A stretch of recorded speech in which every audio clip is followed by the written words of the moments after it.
صباح الخير. من اكتر الوصفات اللي الاطفال بتحبها جدا هي الكب كيك بالشوكولاته. حبيت ان انا اعملها لكم بطريقه مبسطه قوي وفي نفس الوقت لذيذه جدا جدا جدا. تعالوا اوريكم بقى الوصفه والمقادير. في الكوبايات عندنا نص كوبايه من السكر مع رشه الملح مع 2 بيضه ونص كوبايه من الزيت ونص كوبايه من اللبن وربع كوبايه من الكاكاو وفانيليا وكوبايه كامله من الدقيق مع طبعا نص معلقه من البيكنج باودر. هخلط السكر مع الملح وهحط عليه البيض وبعدين رشه الفانيليا عشان ما ننساهاش ونقلب القوام ده شويه، نقلبه يعني الخليط ده شويه. بعد كده هضيف باقي السوائل، نص كوبايه من الزيت وطبعا زيت نباتي ونص كوبايه من اللبن. نخلط برضو السوائل، نخلطها شويه مع بعض عشان السكر يدوب الى حد كبير. بعد كده بخلط الدقيق مع البيكنج باودر عشان منساهوش، بس قبل كده هضيف الكاكاو، ده ربع كوبايه من الكاكاو الخام، وهضيف الدقيق بس مش هضيفه كله عشان اشوف القوام.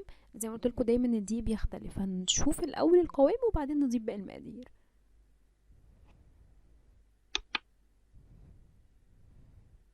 حاولوا بس ما تقلبوش كتير قوي عشان قلبت كتير قوي عشان البيكنج باودر ما يخلطش قوي، يعني ما يبصش معاكم، ما يبوظش الخليط اللي احنا عاملينه. بعد كده هو فعلا كان محتاج، وابتديت ان انا اقلب بقيه المقادير كلها مع بعض تطلع مظبوطه جدا معاكم لو احنا عملناها بالظبط بنفس المقدار. الحاجه هنا الزياده الاختياريه اللي هو الشوكليت شيبس، بس بصراحه بتدي تويست كده وطعم حلو قوي قوي للكب كيك بالشوكولاته. وطبعا انتوا عارفين الولاد بيحبوا اصلا الشوكولاته، فيعني الى حد ما تبقى تغريهم يعني ان هم ياكلوها.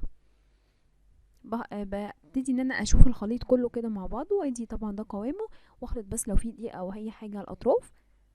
وبعدين الكميه دي عملت معايا 12 كب كيك. انا كنت في الاول فاكره ان هي تعمل 9 لكن هي عملت 12. نحط بقى الخليط كده، هو طبعا بيبقى خليط قوامه شويه متماسك وده الافضل عشان في السوا ما تلاقوش الكب كيكه طلعت كده بره وفرشت بره، يعني هي عايزينها تطلع ايه، مظبوطه يعني. حطيت نصهم عليهم برضو شوكليت شيبس من فوق، وطبعا الخليط كله معظمه فيه فيه شوكليت شيبس من جوه يعني. عملت نص ونص، وده على 180 طبعا، فرن متسخن من قبلها، وده شكلها لما استوت بعد 10 دقايق تقريبا من السوا. بس وده شكلها بعد ما استوت، كانت سخنه جدا.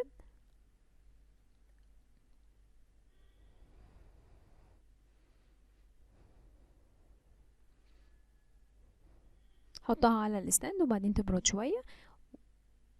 وعايزه اقول لكم لما بتبرد اكتر كمان يعني تسيبوها تهدى شويه بتبقى حلوه جدا بقى، بتعمل طبقه كده يعني لمعه كده من الكاكاو من فوق، من الشوكليت يعني من فوق، بتبقى حلوه جدا.